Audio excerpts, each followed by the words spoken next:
आतंक का होगा खात्मा, क्योंकि केंद्रीय गृह मंत्री अमित शाह के जम्मू कश्मीर के दौरे का आज दूसरा दिन है और आज जम्मू कश्मीर के लोगों को कई सौगातें खुद देने वाले हैं अमित शाह। आज एक तरफ वो कई विकास परियोजनाओं की शुरुआत भी करेंगे, तो वहीं कई प्रोजेक्ट्स का आज वो जम्मू की जनता को समर्पित भी करेंगे। और इसी के साथ आपको बता दें कि आज सबसे पहले गृह मंत्री अमित शाह जम्मू के जीडीए ग्राउंड भगवती नगर में विकास परियोजनाओं का उद्घाटन करेंगे और इसके अलावा वो जम्मू में बने मल्टी डिसिप्लिनरी रिसर्च सेंटर देश को समर्पित करेंगे।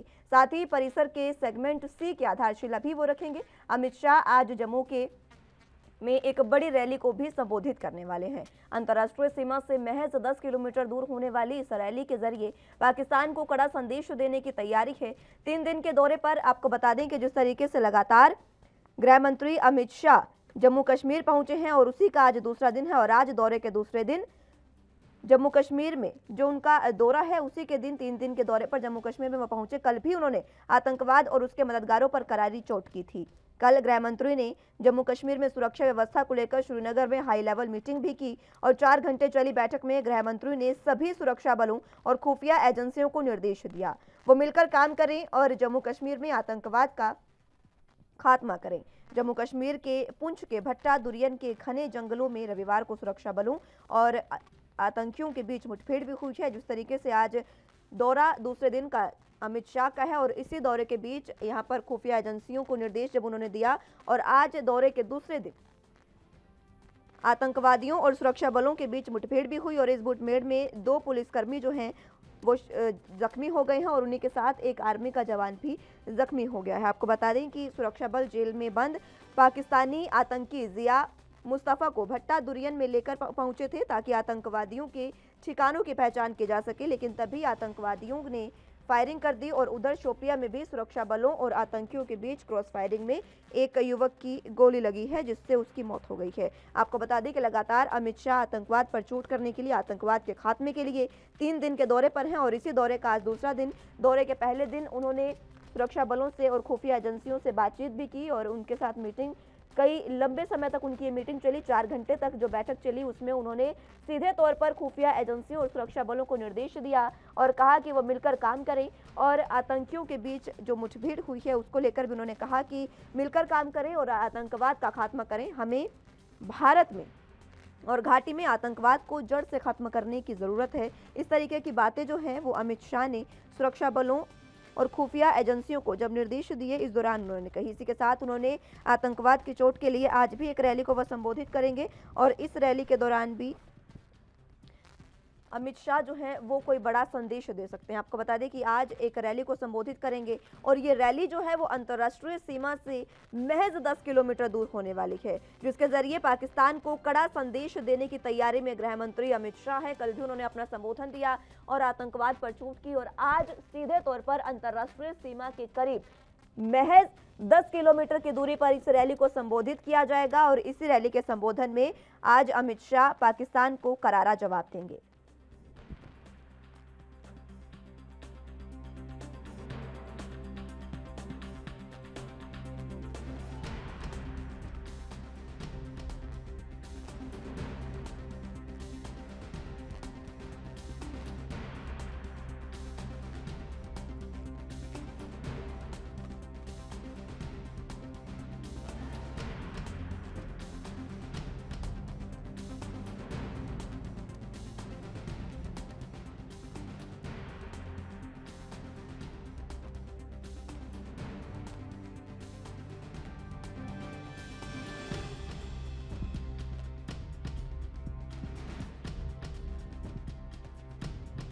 शाह का जम्मू कश्मीर का जो 3 दिन का दौरा था उसका आज दूसरा दिन है और दूसरे दिन गृह मंत्री अमित शाह एक बार फिर से आतंकवाद पर चोट करने के लिए सीधे तौर पर तैयार हो गए हैं और आज दौरे के दौरान एक बार फिर से पाकिस्तान को कड़ा संदेश दिया जाएगा कि भारत की धरती इतनी भी आसान नहीं है कब्जाना। पीओके जिस तरीके से लगातार अब पीओके की बारी, इसका जो दावा है वो लगातार बीजेपी करते नजर आ रही है और इसी बीच अब 3 दिन के दौरे पर गृह मंत्री अमित शाह।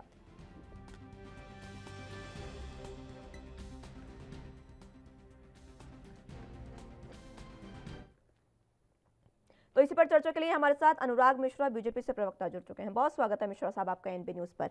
लगातार जिस तरीके से घाटी में आतंकवादी गतिविधियां बढ़ती जा रही है, इसी बीच अमित शाह का ये दौरा, और सीधे तौर पर बताया जा रहा है कि आतंकवाद के खात्मे को लेकर ये जो दौरा है वो काफी महत्वपूर्ण और देखने में भी मिल रहा है। किस तरीके की बात आप कहेंगे इस पर? देखिए, ऐसा है कि सबसे पहले ये कहूंगा कि कश्मीर से हिंदुस्तान का बहुत पुराना नाता रहा, ये हमारा अंग रहा, और तमाम गैर भाजपाई जो सरकारें आई उन्होंने एक महज सेकुलरिज्म के नाम पर, सिर्फ नाम पर किया नहीं है, नाम पर सिर्फ प्रोपेगेंडा खड़ा करते रहे। और हमेशा ये लोग एक क्वेश्चन करते रहे कि भारतीय जनता पार्टी के लोग मंदिर नहीं बनाएंगे, तारीख नहीं बताएंगे और कश्मीर के किसी भी मुद्दे को हल नहीं करेंगे। देखिए, यहाँ श्यामा प्रसाद मुखर्जी जी ने अपने प्राणों का बलिदान दिया और ये हम लोगों ने नारा निकाला था कि जहां हुए बलिदान मुखर्जी वो कश्मीर हमारा। और इस नारे को हमने साक्षात साकार करके दिखाया। हमारे यशस्वी प्रधानमंत्री माननीय नरेंद्र मोदी जी ने, माननीय अमित शाह जी ने इस नारे को बिल्कुल सत्य करके दिखाया। आज कश्मीर हमारे देश का हिस्सा बन चुका है। और मैं ये कहना चाहूंगा कि इससे पहले भी सरकारें रही, लेकिन आज तक किसी ने इतनी हिम्मत और जज्बा दिखाने का काम नहीं किया।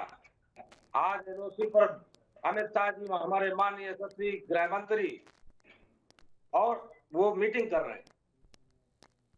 ये कोई छोटी बात नहीं है, ये एक संदेश है। और आतंकवाद का खात्मा भारतीय जनता पार्टी ने किया और पूरे तौर पर करेंगे। आज पूरे विश्व को मानना पड़ रहा है कि हमारे यशस्वी जो प्रधानमंत्री माननीय नरेंद्र मोदी जी हैं, वो जो संदेश लेकर गए थे, उन्होंने उस संदेश का अपने हिंदुस्तान में पूरा अनुपालन कराया और आतंकवाद के खिलाफ एक बड़ी जंग। और आज भी वो जंग अमित शाह जी आज कश्मीर गए हैं, अभी संदेश देंगे, जिससे आप लोगों को ये लगेगा कि भारत अब एक महागुरु बनने की तरफ अग्रसर हो रहा है। ठीक है मिश्रा साहब, मैं लूटूंगी आपके पास। हमारे साथ retired colonel TPS Tyagi ji भी बतौर रक्षा विशेषज्ञ जुड़ चुके हैं। बहुत स्वागत है कर्नल साहब आपका एएनबी न्यूज पर। लगातार जिस तरीके से आतंकी गतिविधियां हो रही है, आम नागरिकों की हत्या जम्मू कश्मीर में घाटी में होती जा रही है, ये वाकई दुर्भाग्यपूर्ण है। और इसी के तमाम तहकीकात और इसको रोकने के लिए, आतंकवाद के खात्मे के लिए अमित शाह जम्मू कश्मीर में 3 दिन के दौरे पर हैं। हमारे साथ अनुराग मिश्रा जो नेता बीजेपी से हैं, इनका कहना है कि इससे पहले सरकारों ने इतना नहीं किया जितना खुद प्रधानमंत्री नरेंद्र मोदी की सरकार ने किया। आप इनकी बात से कितना सहमत, और ये जो दौरा गृह मंत्री अमित शाह का है, इसे आप कितना अहम मानते हैं? देखिए, मुस्कान जी, कश्मीर के अंदर जो भारत कर रहा है वो है काउंटर इंसर्जेंसी, और काउंटर इंसर्जेंसी तब तक सफल नहीं होती जब तक लोकल पॉपुलेशन के साथ संबंध और संवाद नहीं बनाया जाता। अब जो हमारे आदरणीय गृह मंत्री श्री अमित शाह जी 3 दिन के प्रोग्राम में जिस चीज के ऊपर उन्होंने सबसे ज्यादा तवज्जो दी है वो बिल्कुल सही दी है। युवाओं के साथ संवाद करके 40,000 से अधिक युवा ऑनलाइन से जुड़े और उसके साथ हजारों युवा फिजिकली भौतिक रूप से उनके कार्यक्रम में मौजूद रहे। वहां उन्होंने जो बताया वो इतना कन्विंसिंग और लॉजिकल है, जब उन्होंने ये कहा कि पिछले 70 सालों में कश्मीर में जमहूरियत या डेमोक्रेसी के नाम पे 87 मेंबर ऑफ पार्लियामेंट थे, 87 एमएलए थे, 7 मेंबर ऑफ पार्लियामेंट थे और 3 शोषण करने वाले परिवार थे। पिछले कुछ समय में हमने आपको 30,000 पब्लिक रिप्रेजेंटेटिव दिए हैं। हमने आपके यहाँ नेशनल इंस्टीट्यूट ऑफ टेक्नोलॉजी खोला, इंडियन इंस्टीट्यूट ऑफ मैनेजमेंट खोला, हमने बहुत सारे पॉलिटेक्निक खोले, जो स्कूल पुराने समय में जला दिए गए थे उनको बनाया। अभी तक कश्मीर के लोगों को, हुर्रियत के लोग पैसे लेके पाकिस्तान में मेडिकल की पढ़ाई करने के लिए भेजते थे। हमने 7 मेडिकल कॉलेज बनाए, 11 नर्सिंग कॉलेज बनाए और बहुत सारे पॉलिटेक्निक बनाए। ऑक्सीजन प्लांट जो पाकिस्तान में लगे हैं, उनकी सबसे ज्यादा संख्या पॉपुलेशन के हिसाब से जम्मू एंड कश्मीर में है। आप नहीं पूछ सकते कि पिछले 70 सालों में ये सब क्यों नहीं किया गया।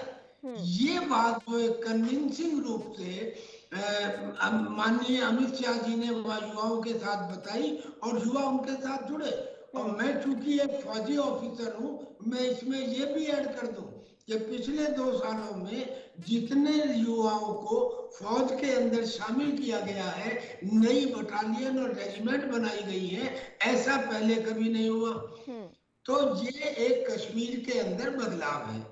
अब जो बात आती है कि जो हाइब्रिड आतंकवाद पाकिस्तान ने फैलाया है, उस में ऐसे पहले आतंकी मिलते थे, फिर उन्होंने सुरंग खोदनी शुरू की, फिर उन्होंने ड्रोन भेजे, फिर उन्होंने ग्रेनेड भेजे और अब उन्होंने हाइब्रिड आतंकी, यानी कि मारो और भाग जाओ और छोटे हथियार का इस्तेमाल करो, ये करना प्रारंभ किया।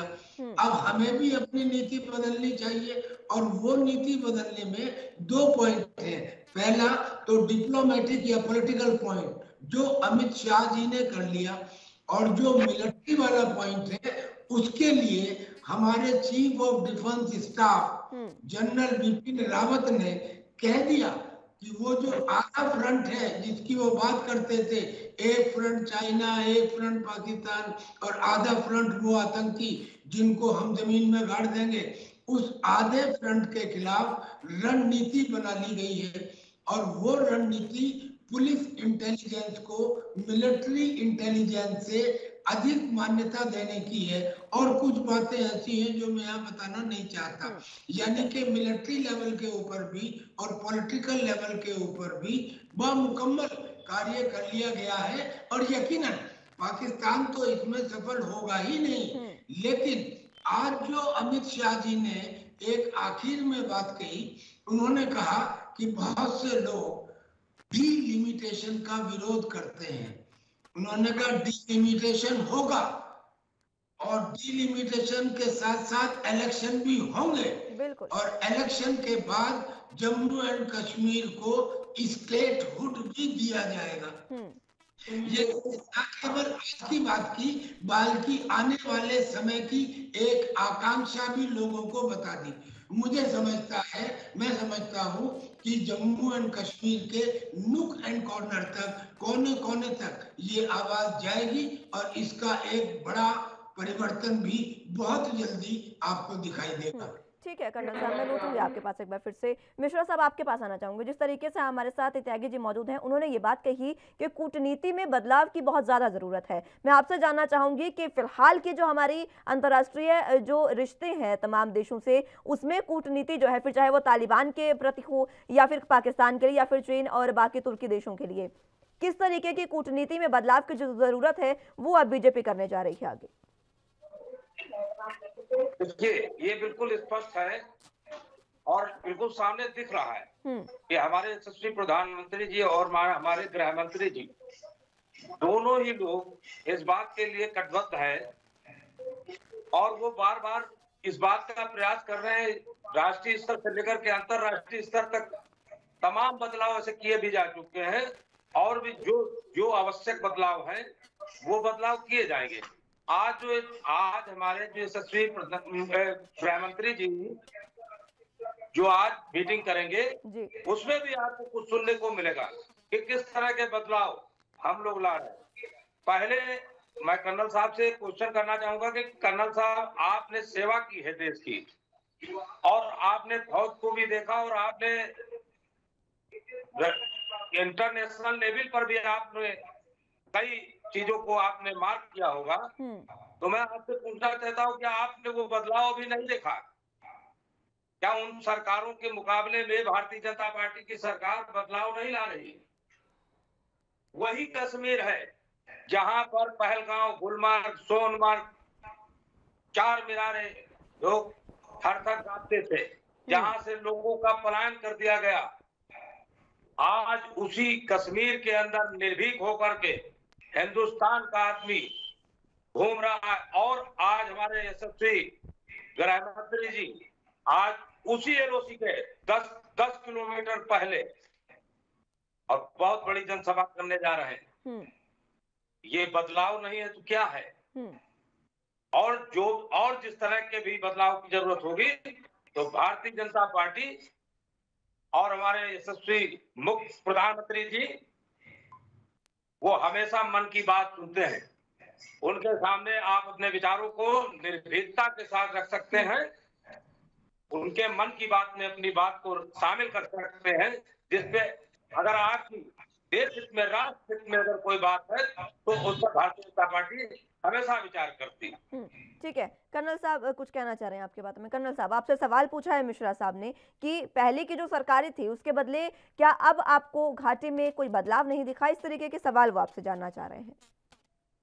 मैं तो पहले बता चुका हूँ कि सरकार ने काम किया, वरना जो मैंने आपको फहरिस्त दिखाई डेमोक्रेसी के नाम पे, केवल वहां पे 87 एमएलए और 6 मेंबर ऑफ पार्लियामेंट और 3 परिवार थे, और अब वहां पे इलेक्शन करा के 30,000 जनप्रतिनिधि रख के बना दिए गए। क्या ये बदलाव नहीं है? जहां पहले कोई आईआईटी नहीं था, आईआईएम नहीं था, पॉलिटेक्निक्स नहीं थे, और तो और स्कूल जलाए जाते थे, वो बना दिए गए। क्या ये बदलाव नहीं है? क्या वहां पे 7 मेडिकल कॉलेज बना दिए गए और जनाब 11 नर्सिंग कॉलेज बना दिए गए और पॉलिटेक्निक? क्या ये बदलाव नहीं है? तो बदलाव है, क्लियर कट, इसमें कोई शक नहीं है, बदलाव है। और मिलिट्री लेवल पर भी बदलाव है। अभी तक मिलिट्री के हाथ उतनी तरह खुले हुए नहीं थे। मुझे याद है कि जब आतंकवाद चरम पर था और जब मिलिट्री ऑफिसर जाकर वहां के गवर्नर से बोलते थे कि हमें जो ये आतंकी हैं, ये किसी ना किसी बड़े आदमी के घर में छुपे हुए हैं, हमें उसकी तलाशी लेने की इजाजत दी जाए, तो वो कहते थे नहीं, ह्यूमन राइट्स के हिसाब से नहीं दी जा सकती जब तक आप परमिशन लेके ना आए। जब तक परमिशन लेके आते थे आतंकी घर से बाहर चला जाता था। फिर हमने कहा कि अच्छा, हमें कम से कम कुछ लोगों को जो संदिग्ध हैं उनके फोन टैप करने की इजाजत दी जाए। उन्होंने कहा नहीं, ये भी ह्यूमन राइट्स के खिलाफ है। यानी कि क्या स्थिति थी कि फौज के हाथ पीछे बांध दिए गए और फिर उनसे कहा गया कि आप लड़ो। आज क्या स्थिति है? आज स्थिति ये है कि करीब करीब पूरी तरह से फौज को एक खुली छूट दे दी गई है, अपने विवेक का इस्तेमाल करके आतंकियों को न्यूट्रलाइज करो। और ना केवल इतना, जो इक्विपमेंट हमारे पास था, आज उस इक्विपमेंट के अंदर बहुत बेहतरीन इजाफा हुआ है। आत्मनिर्भर हमारी योजना के अंदर 2 डिफेंस कॉरिडोर बनाए गए हैं। 101 डिफेंस की चीजों को बाहर से निर्यात करने पे पाबंदी लगा दी गई है। जो बहुत सारे इक्विपमेंट और हथियार हम बाहर से खरीदते थे, आज हम बाहर भेज रहे हैं। तो ये एक बदलाव है, क्लियर कट बदलाव है। और एक बात और, वो ये है कि ये डर है। आज की तारीख में भी थोड़े बहुत कटमुल्ले या थोड़े बहुत वो लोग जो पाकिस्तान से प्रेम करते हैं, वो चिल्ला रहे हैं, अरे साहब देखो कश्मीर का क्या हाल हो गया। अरे वो इसलिए चिल्ला रहे हैं क्योंकि ये वही गृह मंत्री है जिसने संसद में खड़े होके चिल्ला कर ये कहा था कि गिलगिट बाल्टिस्तान हमारा है, पीओके हमारा है, इसके लिए हम जान दे देंगे। और अगर आपको याद हो तो उसके तुरंत बाद हमारे chief of the army staff general Naravane ने ये कहा था कि अगर पार्लियामेंट कहे तो हम एक्शन के लिए तैयार हैं। आप समझ गई मेरा कहना, यानी कि प्रोएक्टिव एक्शन इन पीओके। और डिफेंस मिनिस्टर ने कहा कि अब आगे कभी बात होगी तो वो कश्मीर पर नहीं, पाकिस्तान ऑक्युपाइड कश्मीर पर बात होगी।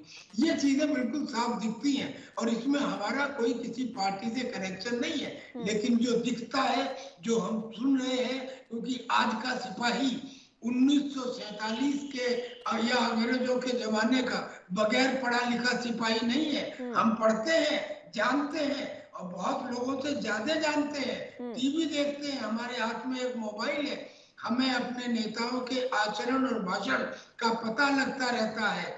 कल्पना कीजिए कि सरहद पे सिपाही जिसे ये मालूम नहीं कि वो कल का सूरज देखेगा या नहीं देखेगा, क्या ये सवाल उसके दिमाग में नहीं आएगा कि क्या मैं ऐसे लोगों के लिए कुर्बानी दूं जो ये कहते हैं, फारूक अब्दुल्ला जैसे, कि अगर चीन आ जाता तो अच्छा होता, या महबूबा मुफ्ती जैसे जो ये कहते हैं कि पत्थरबाज तो इनोसेंट है, जो ये कहते हैं कि तिरंगा उठाने वाला कोई कंधा नहीं मिलेगा। इन लोगों के लिए थोड़ी जान देंगे।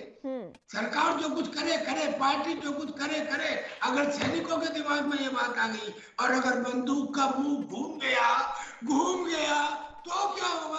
कल्पना कीजिए आप। बिल्कुल बिल्कुल मिश्रा साहब, अब तो आपकी बातों का आपको जवाब मिल गया होगा। कर्नल साहब ने बहुत बढ़िया तरीके से बता भी दिया बदलाव किस तरीके से है, और फिलहाल एक चेतावनी भी सीधे तौर पर है कि ये जो अभी जयचंद भरे बैठे हैं देश में, उनके खात्मे की जरूरत अभी है और सेना को कुछ और आजादी की जरूरत अभी भी है।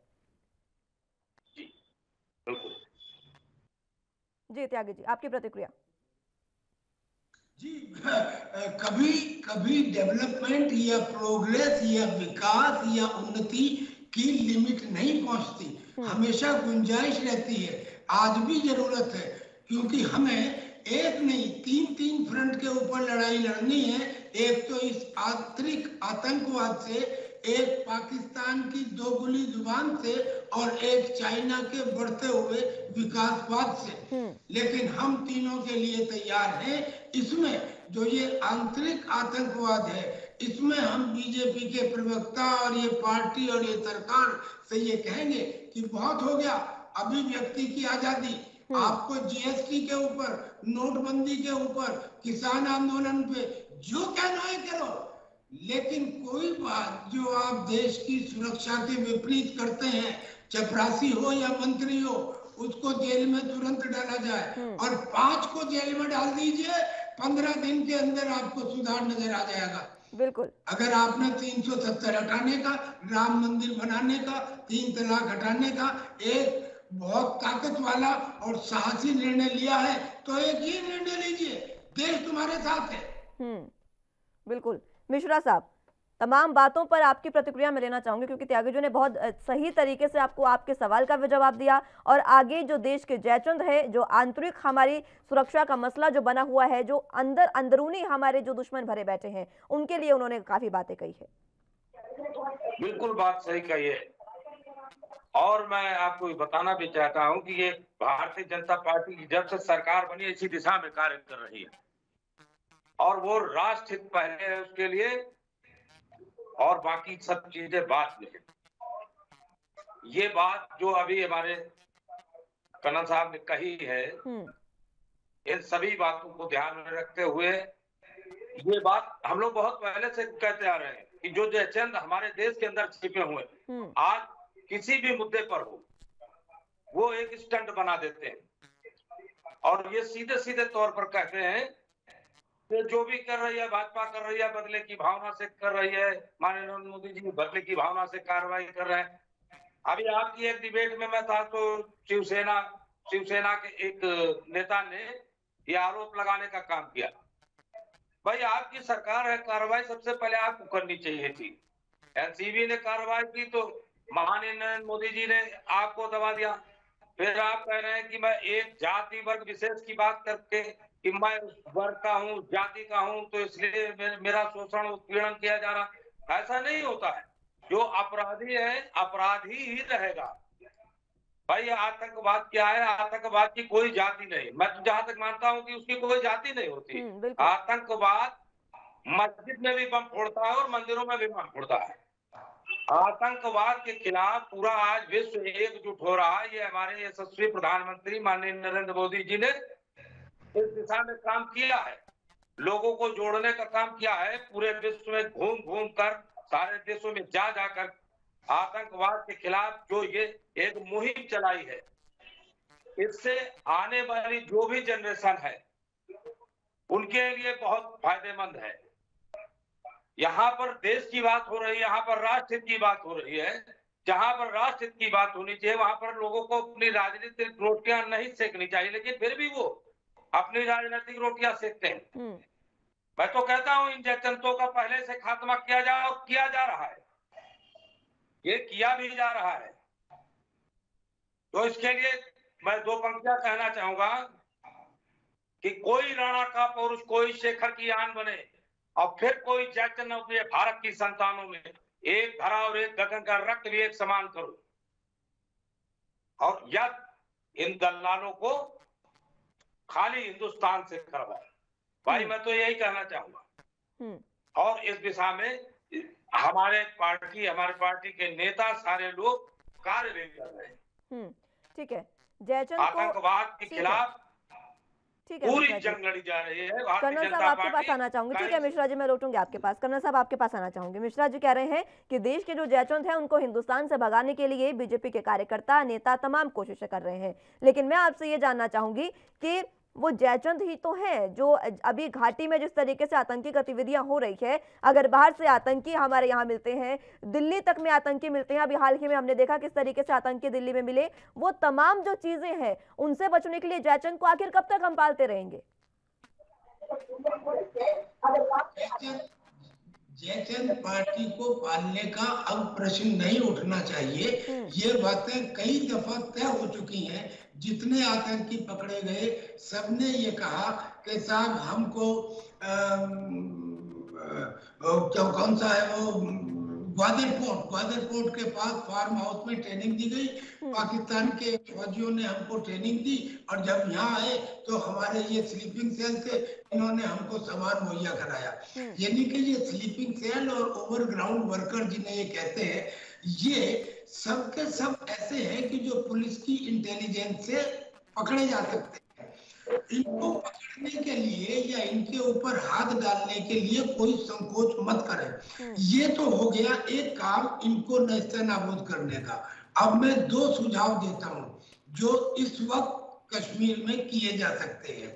पहला सुझाव ये 70,000 सिपाही हर साल 80 जनवरी की उम्र यानी कि 35 साल की उम्र में रिटायर होते हैं।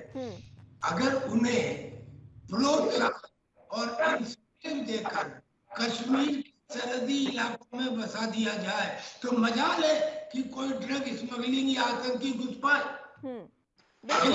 ये काफी अहम सुझाव कर्नल साहब आपका है, और इस पर सरकार को विचार भी करना चाहिए, और हमारे तमाम जो देश की खुफिया एजेंसियां हैं उनको भी इस पर विचार करके ये जो सुझाव दिए गए हैं। मिश्रा जी आपसे भी अनुरोध रहेगा कि कर्नल साहब के इन सुझाव को जरूर माने, और ये अगर होता है तो वाकई देश के जो जयचंद है और बाकी जो तमाम चीजें हैं, चाहे वो ड्रग माफिया हो चाहे फिर वो कोई भी हो, देश में घुसने से पहले 4 बार सोचेंगे।